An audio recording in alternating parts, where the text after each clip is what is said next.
Hello and welcome to the OT Schoolhouse Podcast, your source for school-based occupational therapy tips, interviews, and professional development. Now, to get the conversation started, here is your host, Jayson Davies. Class is officially in session.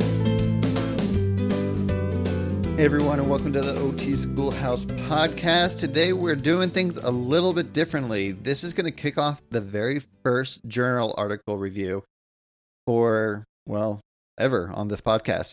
We usually have nice long episodes with a guest or myself talking about some experiences, but today we're going to switch it up a little bit. It's just going to be me, and we're only going to be here for about 10 minutes, and we're just going to break down an article real quick. And I hope to continue doing this offset with some of the other normally scheduled podcasts that we go a little bit longer. So again, these ones are going to be a little bit shorter. Sometimes it'll just be me. Sometimes I might bring on a guest to help me kind of break down an article. But yeah, that's just kind of how that's going to go. So before I introduce the article, I do want to say real quick, you can find the reference to this article actually in iTunes. If you just kind of swipe up real quick, you'll be able, Apple Podcasts, not iTunes anymore. That doesn't exist. Anyways, swipe up on the screen and you will be able to see a citation of the article, as well as that will be a link to the article if you want to review it more. Whenever we have a journal article like this, I will go ahead and do that. You can also head over to otschoolhouse.com/episode 39 for a few more links about the article. So check that out. But let's get into this article.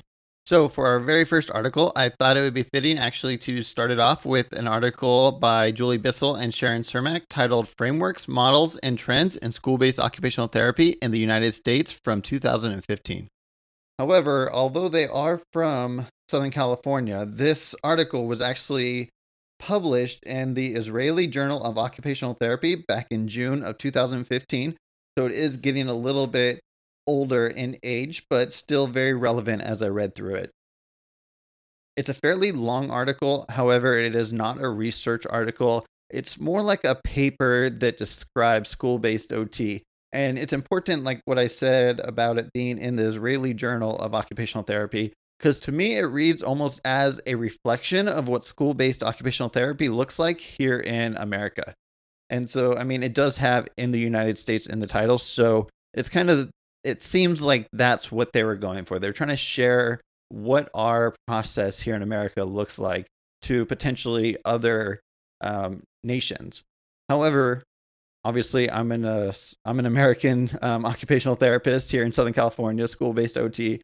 And for me reading it, it actually almost read kind of like almost like looking in the mirror, and like sometimes you look in the mirror and you think to yourself, man, I look great. And other times you look into the mirror and you're like, man, what the heck is going on with my hair?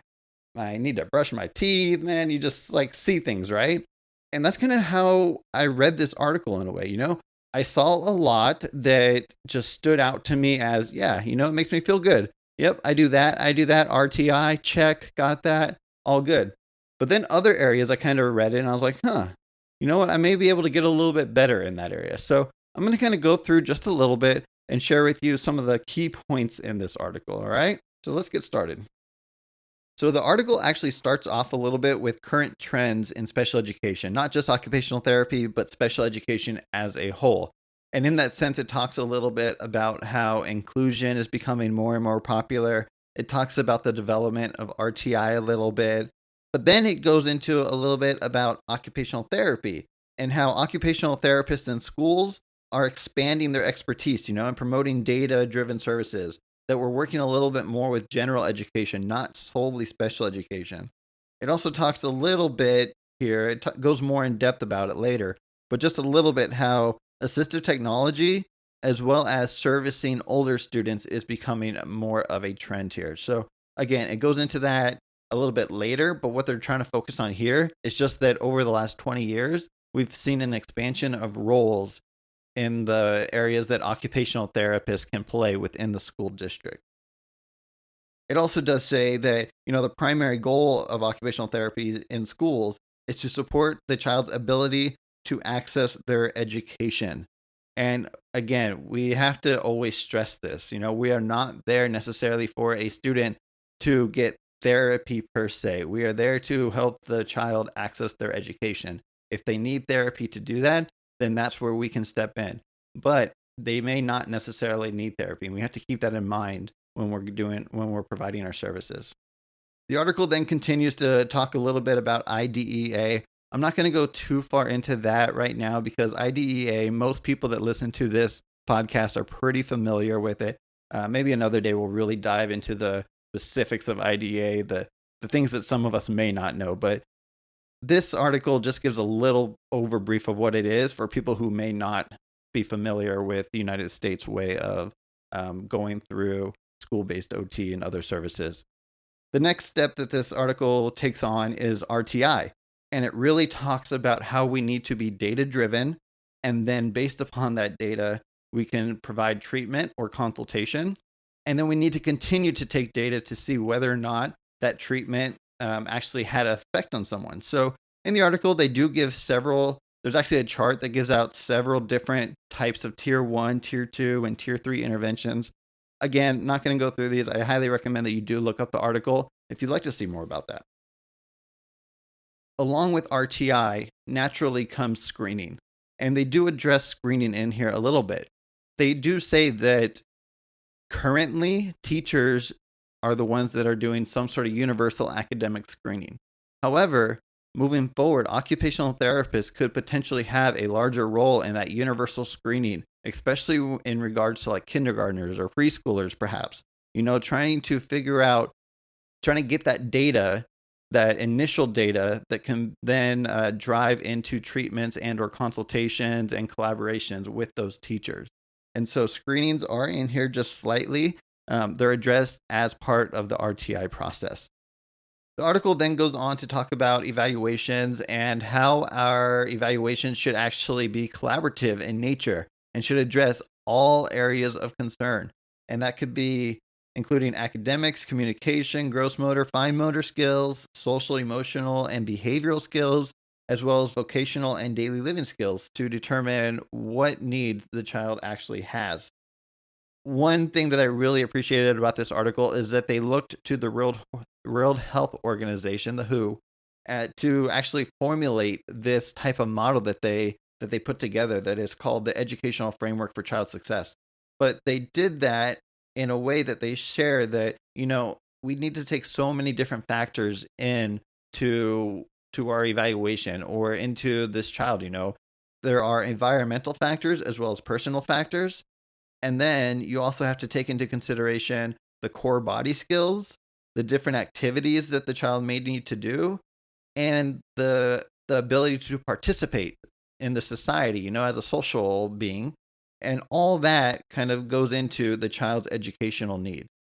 And of course, when we go down even further into the framework, obviously most states, I think it's something like 45 states now, a few come and go as far as who uses the Common Core state standards. And that's kind of our curriculum. And then, if you think of the person, environment, occupation model that we often learn in school, it's like that 3 circle tiers. Well, here they use 3 circles that kind of all come together. And that is the curriculum, the assessment, and the intervention. And all of those have to come together to find that just right medium to where that child can succeed. So we need to look at the curriculum, the assessment, and the intervention. And when I say we, I don't just mean the occupational therapist. I mean all the collaborators that work with that child. So the entire IEP team, or if the student's a general education student, just all the different factors that make a school work together. They all need to be involved. With that said, Dr. Bissell and Dr. Cermak also agree as far as what I think in that we should be writing collaborative goals that focus on the Common Core state standards. So yes, we can write a goal that has to do with the Common Core standards. We can work with a teacher to develop a writing goal that somehow addresses the Common Core state standards. And then we are there to provide the support, whether it be environmental, through activities of participation, whatever way to help that student access those Common Core state standards. The final part of the article, like I mentioned earlier, kind of talks about trends moving forward. And a few of the trends, I'm just going to talk about where they see occupational therapists really going from here on out is, like I was talking about earlier, that assistive technology piece, working with teams on the IEP to establish AT for a student that may need it. I mean, we have the skills to break down the task and see what AT may or may not work. And so that was one of the areas that they really see us being involved in the future.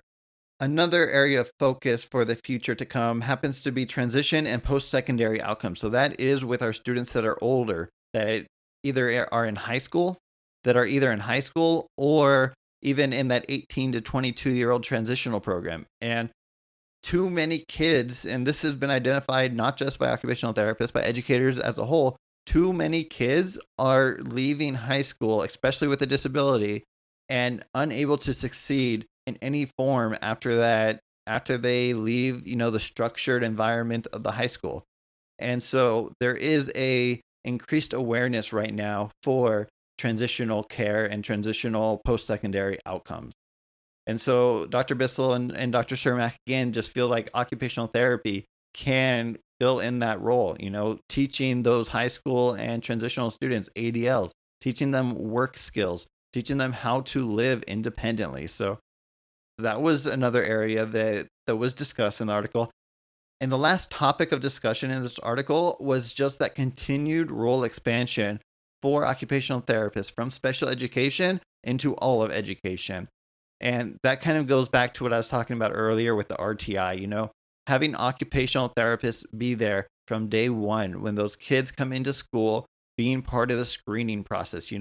Just because a kid doesn't have special education services on an IEP, that doesn't mean that there may not be concerns that have to do with fine motor skills, sensory processing, different areas of activities of daily living. And so all these areas could potentially be minimized and addressed more quickly if we're able to do that screening early on, and then to provide that consult and collaboration with teachers. So yeah, this was just a really great article. Like I said, it's almost like looking in a mirror to see what we've done and where we come from a little bit. And so I highly recommend it. I will be sure to put the entire citation down in the notes below. Just scroll up on your iPhone, or I don't know exactly how to do it on Google Play. I'm going to be honest with you right there. But you can find the citation. I'll put a link to the actual article in the Israeli Journal of Occupational Therapy. And we will figure this out together. So I hope you all actually really enjoyed this little short episode related to a specific journal and a specific topic. I really do hope to continue doing this in the future. And with that, I do want to invite anyone listening to potentially review an article with me. If you have an article that that you've had on the back of your mind for a little while and you just wanted to read it and you kind of needed that extra little push to read it, well, here's a reason. Send me an email, send me the name of the journal. You and I, we can read it together and we can hop on here and have a short discussion about it. So yeah, it's as simple as that. I hope if you did enjoy this episode, please let me know down in the comments where you can rate us on Apple Podcast, or you can send me an email, find us on Facebook, Instagram, let me know. But yeah, I'm really excited for this. I personally enjoy reading some articles. I don't get to do it as much as I'd like, but I do enjoy that. So I hope to continue doing this. And yeah, that's about it for today. Again, the show notes, including the citation, you'll be able to find at otschoolhouse.com/episode 39. Or you can go over to the website, click on the podcast tab, and you'll find episode 39. And probably the easiest way to do it at otschoolhouse.com is just click in that search bar and type in episode 39. 3 ways, really easy to find it. Yeah, that's all I got for you this week. We'll see you next time on the podcast. Take care. And thank you, everyone, so much for listening. Thank you for taking me up on the free professional development opportunity a few weeks ago. Really appreciate all the support and love from you guys. Have a good one. Bye-bye. Thank you for listening to the OT Schoolhouse podcast. For more ways to help you and your students succeed right now, head on over to otschoolhouse.com. Until next time, class is dismissed.